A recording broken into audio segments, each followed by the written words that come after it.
ಮೊನ್ನೆ ನಡೆದಂತ ಸದನ ಅಧಿವೇಶನ,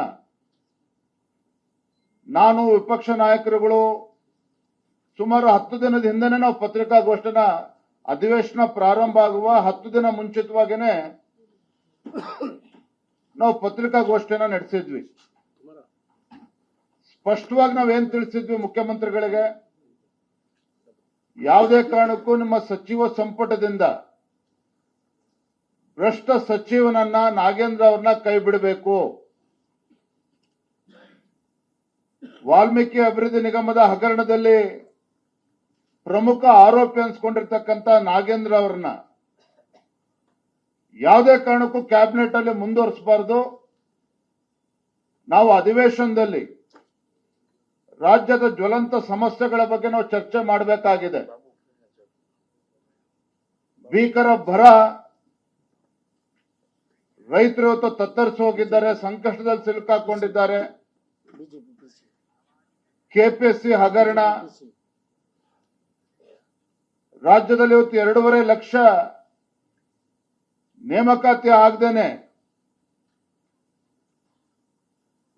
ಹಾಗೆ ಅದು ಕುಂಠಿತವಾಗಿದೆ. ಅದ್ರ ಬಗ್ಗೆನೂ ಕೂಡ ನಾವು ಚರ್ಚೆ ಮಾಡಬೇಕಾಗಿತ್ತು. ಉತ್ತರ ಕರ್ನಾಟಕದ ಸಮಸ್ಯೆಗಳ ಬಗ್ಗೆ ನಾವು ಚರ್ಚೆ ಮಾಡಬೇಕಾಗಿತ್ತು. ಬಿಡದಿ ಮತ್ತೆ ನೈಸ್ ಪ್ರಾಜೆಕ್ಟ್ ಬಗ್ಗೆನೂ ಕೂಡ ಚರ್ಚೆ ಆಗಬೇಕಾಗಿತ್ತು. ಹಾಗಾಗಿ ನಾವು ಏನು ಆಗ್ರಹ ಮಾಡಿದ್ವಿ ಅಂತ ಹೇಳಿದ್ರೆ, ನಾನು ಮತ್ತೆ ನಮ್ಮ ವಿಪಕ್ಷ ನಾಯಕರುಗಳು, ಮಾನ್ಯ ಮುಖ್ಯಮಂತ್ರಿಗಳೇ, ನಾಗೇಂದ್ರ ಅವರನ್ನ ಕಳಂಕಿತ ಸಚಿವರನ್ನ ಕೈ ಬಿಡಿ. ಏನು ಹಿಂದೆ ಈ ಹಗರಣ ಆದಾಗ ಚಂದ್ರಶೇಖರ್ ಒಬ್ಬ ಅಧಿಕಾರಿ ಶಿವಮೊಗ್ಗದಲ್ಲಿ ಆತ್ಮಹತ್ಯೆ ಮಾಡ್ಕೊಳ್ತಾರೆ. ಬೋವಿ ಸಮಾಜಕ್ಕೆ ಸೇರಿರ್ತಕ್ಕಂಥ ಒಬ್ಬ ಅಧಿಕಾರಿ ಆತ್ಮಹತ್ಯೆ ಮಾಡ್ಕೊಂಡಿರ್ತಕ್ಕಂಥದ್ದು. ಮತ್ತೆ ಅವರು ಡೆತ್ ನೋಟ್ ಅಲ್ಲಿ ಸ್ಪಷ್ಟವಾಗಿ ಉಲ್ಲೇಖ ಮಾಡಿದ್ರು, ಮಾನ್ಯ ಸಚಿವರ ಮೌಖಿಕ ಆದೇಶದ ಮೇರೆಗೆ ಈ ಹಣ ವರ್ಗಾವಣೆ ಆಗಿದೆ ಅನ್ನೋದನ್ನ ಅವರು ಡೆತ್ ನೋಟ್ ಅಲ್ಲಿ ಕೂಡ ಬರೆದಿದ್ರು. ಆದ್ರೂ ಕೂಡ ಬಂಡತನ ಮಾಡ್ತಾ ಇದ್ರು.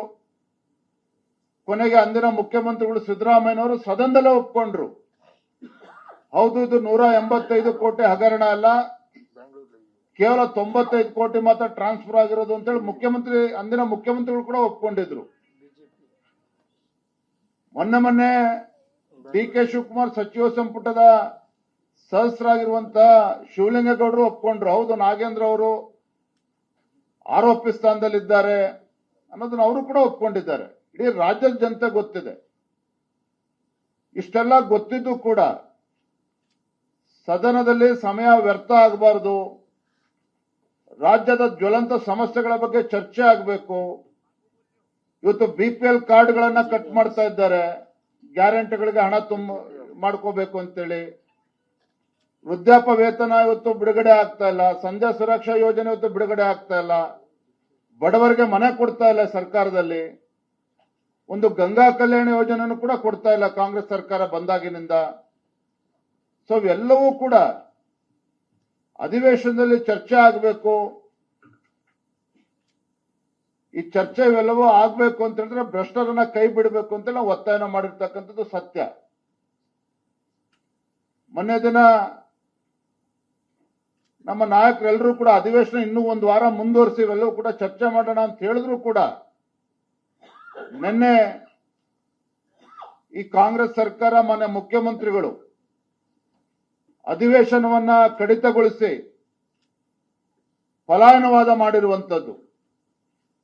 ಅಂದ್ರೆ ಎಲ್ಲೋ ಒಂದ್ ಕಡೆ ಸತ್ಯವನ್ನ ಎದುರಿಸೋದಕ್ಕೆ ಸಾಧ್ಯ ಆಗದೇನೆ ಸದನದಲ್ಲಿ ಇವೆಲ್ಲವೂ ಕೂಡ ಚರ್ಚೆ ಆದ್ರೆ ಈ ಕಾಂಗ್ರೆಸ್ ಸರ್ಕಾರದ ಮುಖವಾಡ ಬಯಲಿಗೆಳೆದಂತಾಗ್ತದೆ ಅಂತ ಹೇಳಿ ಚರ್ಚೆಗೂ ಕೂಡ ಅವಕಾಶ ಕೊಡದೇನೆ ಇವತ್ತು ಮುಖ್ಯಮಂತ್ರಿಗಳು ಓಡೋಗಿರುವಂತದ್ದನ್ನು ಕೂಡ ನಾವು ನೋಡ್ತಾ ಇದ್ದೇವೆ.